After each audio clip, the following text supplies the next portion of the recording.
Hi అండి, నేను మీ doctor Ganta Srinivas neuro centre, Kothapet, Guntur. మనకి మామూలుగా ఆరోగ్యమే మహాభాగ్యం అని చెబుతారు. నిజమే. ఇంతకుముందు ఈ మధ్య వాట్సాప్లో కూడా మెసేజ్లు చూస్తున్నాం ఎక్కువ మందికి. ఇంతకుముందు జలసి అంటే ఎక్కువ మంది ధనం ఉన్నాడని చూసి జలసి పడేవాళ్ళు.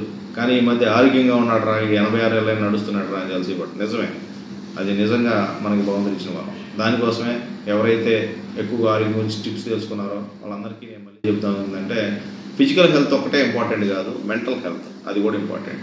ఈ మెంటల్ హెల్త్ వల్ల ఎక్కువ ప్రాబ్లమ్స్ వస్తున్నాయి ఈ మధ్య.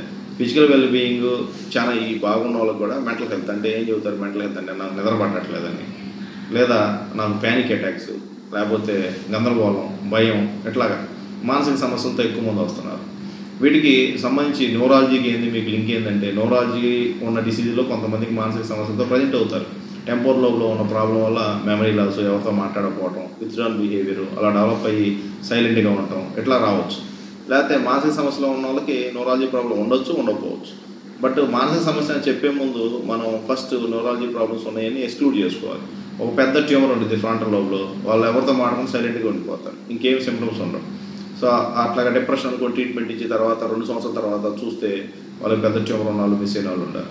కొంతమంది హైపోథైరాయిడ్, సివియర్ హైపోథైరాయిడ్ ఉంటుంది, వాళ్ళన్నీ తెలియకుండా ఓన్లీ వాడు ఇనిషియేషన్ లేకుండా, మూడేం లేకుండా సైలెంట్గా ఉంటాడు. సో ఇట్లాగా వాళ్ళు అట్లా ఉన్నప్పుడు ఏదైనా చేంజ్ ఇన్ ద మూడ్ కానీ, బిహేవియర్ కానీ వాళ్ళకి ఏదైనా ఉన్నప్పుడు సడన్ చేంజ్ అంటే సడన్గా జరిగితే డెఫినెట్గా సెకండరీ కాజెస్. నేను ఎప్పుడైనా చెప్తాను అన్నిటికీ ప్రైమరీ, సెకండరీ. ప్రైమరీ అంటే బ్రెయిన్లో ఏమీ లేకుండా వచ్చేది ప్రైమరీ. సెకండరీ అంటే సెకండరీ టు సంథింగ్. సెకండరీ అంటే ఏదో కారణం వల్ల, అంటే నీకు దెబ్బ తగిలిన వల్ల, బ్రెయిన్లో బ్లీడ్ ఉండటం వల్ల, లేకపోతే ఇంకేదన్నా అంటే లైక్ మీరు తీసుకునే డ్రగ్స్ వల్ల, లేకపోతే మెటబాలిక్ డిజార్డర్స్, లేకపోతే సోడియం తగ్గియో, లేకపోతే మనకు ఉన్నది ఏమన్నా ఇన్ఫెక్షన్ వచ్చో, లేకపోతే మెనింజైటిస్ వల్ల, లేకపోతే ఫిట్స్ వచ్చే ట్యాబ్లెట్ వల్ల, ఇట్లా ఏదైనా వచ్చి డిప్రెషన్లోకి వెళ్తామా. డిప్రెషన్ అనగానే డిప్రెషన్గా ఉండాలంటే ఊర డిప్రెషన్ కాదు. డిప్రెషన్కి మెయిన్గా కనుక్కోవడానికి డిప్రెషన్ కానీ, మేనియా అంటే ఎక్కువగా మాట్లాడటం, మనకి ఉన్నదాన్ని కంట్రోల్ చేసుకోకపోవడం, ఎమోషనల్ ఇమ్యూనిటీ అంటాం. ఈ మధ్య ఇన్నేట్ ఇమ్యూనిటీ, ఎక్వైర్డ్ ఇమ్యూనిటీ అని ఉంటారు, కానీ ఎమోషనల్ ఇమ్యూనిటీ కూడా ఇంపార్టెంట్. ఎమోషనల్ ఇమ్యూనిటీ మన ఎమోషన్స్ కంట్రోల్ చేసుకోవడం, ఎమోషన్స్కి కావాల్సిన హార్మోన్స్ అవన్నీ ఎంత సక్రియేట్ అవుతాయి, ఉన్న ఎంజైమ్స్ అవన్నీ కరెక్ట్గా సమతుల్యతలో ఉంటాం. దానికి మనం ఏం చేయాలి? ఈ అన్నిటికీ మనకి మెంటల్ హెల్త్ అనేది చాలా ఇంపార్టెంట్. ఈ మెంటల్ హెల్త్ గురించి ఎందుకు డిస్కస్ చేయాల్సి వస్తుందంటే, నేను చాలా మంది మా పేషెంట్కి చెప్తే నవ్వుతూ ఉంటారు. ఏదమ్మా నిద్ర కొనడానికి వచ్చావా అని అడుగుతాం. నిద్ర 1 కిలో అమ్ముతావా, 2 కిలోలు అమ్ముతావా, లేకపోతే సంతోషం 2 కిలోలు అమ్ముతావా? ఇటువంటివి జరగదు. సంతోషం, నిద్ర ఇటువంటి కొనుక్కోవడానికి కుదరదు. నువ్వు నిద్ర కొనొద్దమ్మా. నిద్ర చేయడానికి ఏం చేయాలి? ఏదో బెల్ వేసుకొని నిద్రపోవడానికి కరెక్ట్ కాదు. నీకు నిద్ర ఎదురు రావట్లేదు తెలుసుకొని దాని ప్రకారం, అంటే చాలా సమస్యలు ఉన్నాయి, కొనుక్కుంటే అవి గుర్తు వస్తున్నాయి, ఇవన్నీ చెబుతారు. అవన్నీ అంటే ఒక రోజులో మారదు. మెంటల్ హెల్త్ అనేది మనం ఇంప్రూవ్ చేసుకోవాలనుకుంటే నేను చెప్పిన వాకింగ్, చిన్న కౌన్సిలింగ్, వాళ్ళకున్న సమస్యలు డిస్కస్ చేసుకోవడం, మంచి ఫ్రెండ్స్తో డిస్కస్ చేయటం, ఇట్లా పంచుకుంటే తగ్గుతాయి, పెరగవు. సో ఇవన్నీ చేసుకొని మనం మార్చుకోవాల్సిన అవసరం ఉంది. So mental health is more important than physical health. ఇవాళ జస్ట్ మహాశివరాత్రి రోజు ఇవాళ ఒక పేషెంట్ వచ్చారు.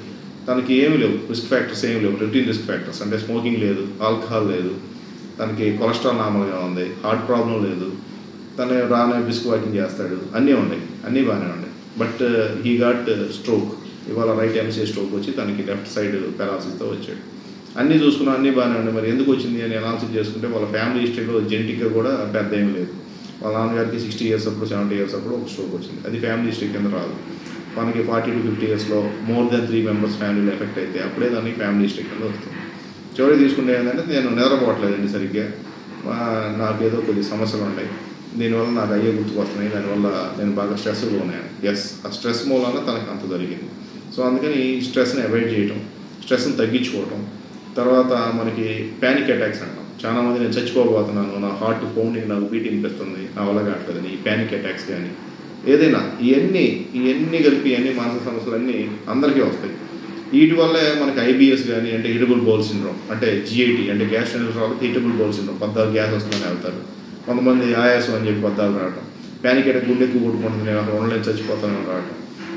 మాకైతే మైగ్రేన్ లాగా హెడేక్ వచ్చి, హెడేక్ చాలా సివియర్గా ఉందని, నాకు బాగా ఇబ్బందిగా ఉందని రావటం. సో ఇలాగా ఒక్కొక్కరికి ఒక్కొక్క ప్రజెంటేషన్ అవుతారు.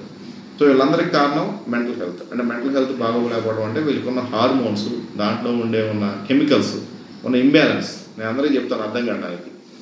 ఎట్లా చెప్తానంటే, మీకు ఉండాల్సినవన్నీ ఉన్నాయి, కానీ ఉండాల్సిన నెంబర్ సరిగ్గా లేవు. సపోజ్ మీకు 4 ఏళ్ళు ఉన్నాయనుకోండి, ఇటు 3 ఇటు 4 ఉన్నాయనుకోండి. అంటే ఉండాల్సిన ఏదైతే 6 ఉన్నాయో 6 ఉన్నాయి, కానీ ఇటు 4 ఇటు 2 ఉన్నాయి. సో ఉన్నాయి 2 3 చేయడానికేనమ్మా ఈ ట్రీట్మెంట్ అని. అంటే ఆ కెమికల్ సప్లై చేయడానికి ఇచ్చే మెడిసిన్స్ వల్ల ఇవన్నీ ఈక్వలైజ్ అయిపోతాయి. సో ఈక్వలైజ్ అవ్వడం సేపు బాగానే ఉంటారు. తర్వాత మనం మార్చుకోవాలి, ఉన్న పరిస్థితులు, ఎన్విరాన్మెంట్ స్టిమ్యులేషన్ ఎన్నిటి వల్ల మారుతాయి.